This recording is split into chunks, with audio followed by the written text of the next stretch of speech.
What's going on, guys? Welcome back to the channel. We've got the RC4GS version 2 from Radiolink here. Radiolink contacted me, wanted me to review this on the channel, and of course I said yes.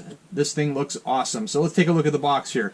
Got a 4-channel programmable dual mix control, 400-meter ground distance. We got gyro integrated and HV servo supported, customizable gyro sensitivity, and FS self-setting. What else we got there? That's non-English side, non-English side. On the side here, we got 67 channels of frequency on this thing. It will support 2 to 4S LiPo batteries or 6 AA batteries to power this thing up. Reverse polarity connection. We can customize our low voltage alarm. I like that. USB online upgrades. And that's about it that we need to look at right there. Let's get everything out of the box and let's see what we got. Alright guys, we got everything that was in the box on the bench ready for us to take a look at, starting with this little pamphlet that was in there.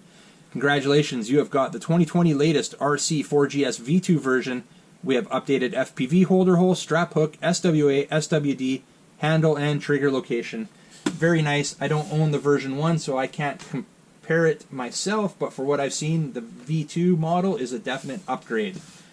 Alright, we've got the receiver here, R6FG V3 with gyro inside. We'll look at it there. I'll give you a look at it right there as well.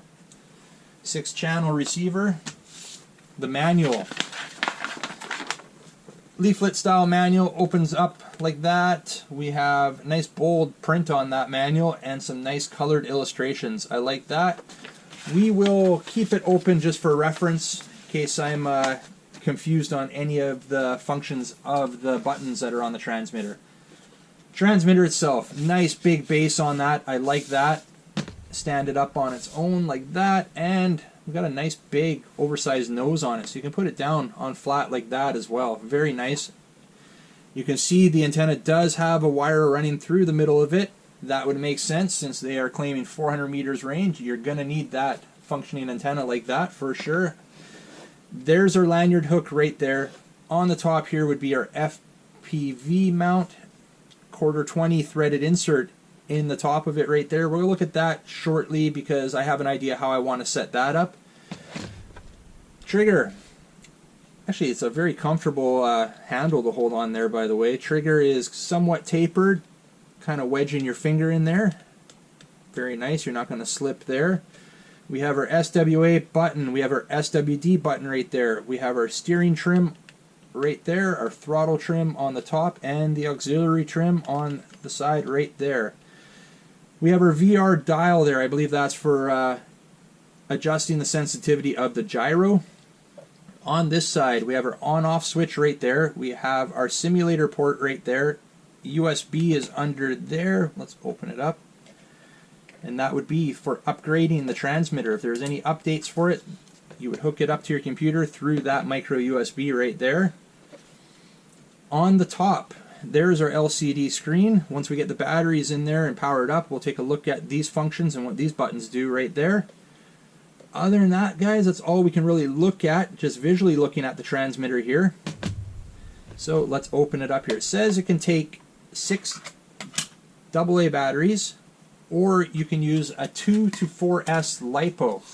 So I believe this pack comes out here.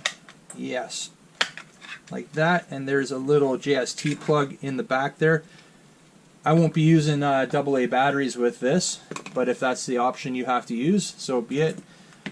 I have LiPos like this. I have lithium ions, 2-cell lithium ions. I have a crap load of those, so I might be using these. And now it does say reverse polarity. It is labeled inside here. You won't be able to see it, but 4.8 volt to 15 volt. So, and it is labeled positive and negative, so we'll put that in like that. I suggest if you are throwing a LiPo in like that, you don't want it bouncing all around. Get some foam. Add a little bit of foam in there just to keep it from bouncing around. Put the cover back on. I will be cutting some foam after I'm done this video. Get that cover back on there. Sorry, I'm not really looking at it that great. There we go. Perfect. Let's power it on. power switch on the side, and there we go.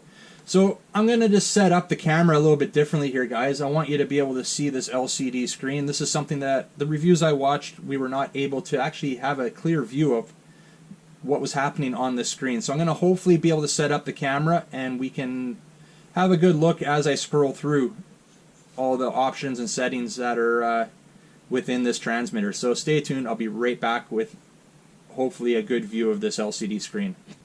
Alright guys, so we've adjusted the light here a bit in the shop so that we can hopefully see the display on the RC4GS here. We're going to turn on the power button. You can hear the audible beep confirming that the power has been turned on. It's showing 7.6 volt in the top right corner. That would be the voltage of the battery I stuck in there. It says Model 1 on the top left hand corner. You're able to input 10 models and store settings for up to 10 models, which is very cool. Steering trim and throttle trim along the bottom. So as we switch the throttle trim there and adjust it, it shows it on the screen. That's great. And your steering trim down here. And we get a different audible when we're centered in 0. Alright, so on the top here we have 4 buttons. So it says press both. So we'll press both. And that brings us into our menu. We have our language menu. Now let's see, I guess we're going to scroll through, yes, like so, with the positive and negative. So if you wanted to go in language, you go English, or I believe that's Chinese. We can exit out of that. We can go to the next one. And we can have up to 10 models, I believe. That is correct, 10 models. So you can just, as you set up a new RC with the Radiolink system, you can just add it as an additional model within the transmitter. Get out of there. We got EPA, all your settings there. Okay, we're going to go down, STXP. So you got lots of settings here. We're not going to go through them all or we'll be here forever. ABS. So you got your ABS braking setting there. And all the setup for that. Acceleration, sub-trim, reverse. You can reverse. That's probably for reverse the steering. Yeah, and reverse the throttle. You can do that right from the transmitter from these settings. Keep going through here. Auxiliary channel, name. Very nice. So you can set the name. I wasn't sure if you were able to do this, and I quickly looked through this earlier and couldn't figure it out. Just found it now. We're able to set the name of the model that we set in there. So if I were to set this up with a certain model of RC, I would throw it in there, and that's awesome. That way I don't really have to remember which model I put where. We just have the name in there and we know it's for that model. I like that. That's awesome. You can set your low voltage alarm right there for the transmitter, and right now it's set up for 5 volt, and the existing voltage right now looks like 7.4 volt, which would be the, and then also the alarm for the receiver. So I believe this displays your voltage of your RC as well, and we've got temperature on there, alarms. Yeah, there's a lot going on here. Here's your gyro settings right here. You can gyro on, your rate, and see your VR dial here. I believe that's what they call it. Yeah, your VR dial does indeed control the rate of your gyro.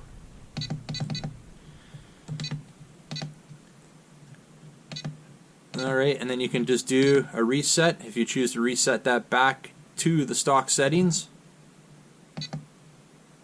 And we'll just hit enter because I have nothing set in there right now, and it brings you back to the home screen here. So very nice, guys. There's a lot going on in there. I'm going to have to play around with it myself for a while to get things set up the way I want it, but very cool. So I'm going to get the camera back set up to where we had it before. I just wanted to, hopefully that turned out, and then I could show you what the screen looked like. You know, the display. Like I said, I hadn't seen a video with anybody that was showing that screen where it was visible to the viewer. So hopefully that worked out. We'll get the camera back to where it was, and we're gonna pretty much get ready to finish this video off and wrap it up. Alright guys, last thing we're gonna take a look at is the 1/4 20 threaded insert on top there.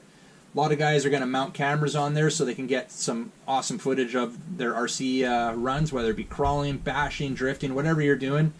Perfect spot to mount a camera. Other guys are going to be mounting FPV monitors on there so that they have the FPV footage. As you know, they may be doing some FPV rock crawling or something like that. I'm going to show you a little thing that I made. Well, first of all, you can buy a little quarter 20 adapter, male-to-male adapter that'll have a thumb screw kind of built into the center. They're all right, but I like my setup a little better. What I did is I took the 3-prong mount, so that would be what you can receive a camera on, right? Because your camera has the 2 prongs, or your 2 ears to 3 is what you need. And I just epoxied in a quarter 20 bolt into the bottom of that, and then I added a thumb screw to that. So let me get that thumb screw on there. And now what I'm able to do, and this is better than the ones that you buy because you can mount the camera directly to this without any other adapters. So we get it kind of where we want it, and then we just tighten that thumb screw down so it's nice and centered there. You tighten it up. There we go. I'm mounted. I'm ready to go. Now I'll use the camera case just for an example because I'm filming with my action camera right now. So we'll put the case on there and we're good to mount the camera. Like so. Now your antenna is going to be in the way, but you can just put that down just like that. And that clears. You're good to go. So we can be getting some good footage of our RC run. We'll be able to see it through the back screen of the camera there. Very nice. I like that. The other setup that I'm going to be using this for, well, most likely using this for, is, let me show you, for some FPV crawling, I think. I think I'm going to put this system, possibly, I will eventually, into my one of my crawlers, or a couple of my crawlers. So I've got the phone holder here.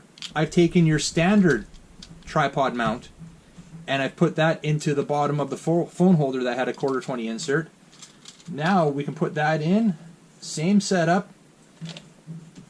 We can keep that adapter on there now. I don't need to take it off or anything. Put the screw in there once those holes are lined up. There we go.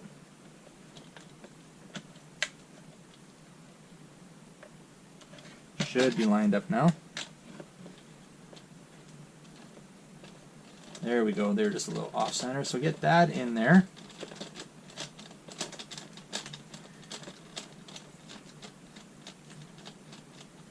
Okay, that's in there. We'll make sure everything's nice and straight. Tighten that thumb screw. This time we can leave that antenna straight up if we want.